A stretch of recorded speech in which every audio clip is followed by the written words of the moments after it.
అయ్యప్ప స్వామిని దర్శించుకుని తిరిగి వస్తూ తమిళనాడులోని రామేశ్వరం వద్ద జరిగిన ప్రమాదంలో శ్రీకాకుళం జిల్లాకు చెందిన 2 భక్తులు మృతి చెందగా మరో 4 తీవ్రంగా గాయపడ్డారు. వీరు ప్రయాణిస్తున్న కారు రామేశ్వరంలోని రామచంద్రాపురం వద్ద లారీని తప్పించే క్రమంలో టెంపో ట్రావెల్ నుండి కొట్టింది. దీంతో శ్రీకాకుళం జిల్లా పలాస మండలం వీర రామచంద్రాపురం గ్రామానికి చెందిన పైడి సాయి, పెదంచల గ్రామానికి చెందిన ఇల్లాల నవీన్ మృతి చెందారు. అదేవిధంగా వీరితో పాటు ప్రయాణిస్తున్న మరో 4 అయ్యప్ప భక్తులు కుంటా రాజు, పైడి తారకేశ్వరరావు, పైడి గణపతి, తమ్మినేని గణేష్ తీవ్రంగా గాయపడ్డారు. సమాచారం అందుకున్న పోలీసులు ఘటనా స్థలానికి చేరుకొని సహాయక చర్యలు చేపట్టారు. క్షతగాత్రులను రామనాథపురం ప్రభుత్వ హాస్పిటల్కి తరలించి చికిత్స అందజేస్తున్నారు. ప్రమాదంపై కేసు నమోదు చేసిన తమిళనాడు పోలీసులు దర్యాప్తు చేస్తున్నారు.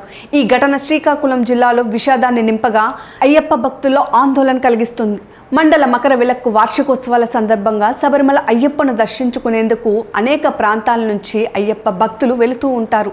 మండల దీక్ష చేసేవారు ముందుగానే తమ జర్నీకి సంబంధించి ప్లాన్ చేసుకొని రిజర్వేషన్ చేసుకుంటారు.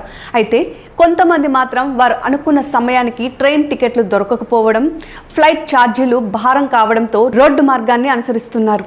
నేరుగా బస్సు లేకపోవడం, త్వరగా తిరిగి వచ్చేయాలన్న ఆలోచనతో కొంతమంది ఇలా ప్రైవేటు ట్యాక్సీలను లేదా సొంత కార్లను ఆశ్రయిస్తున్నారు.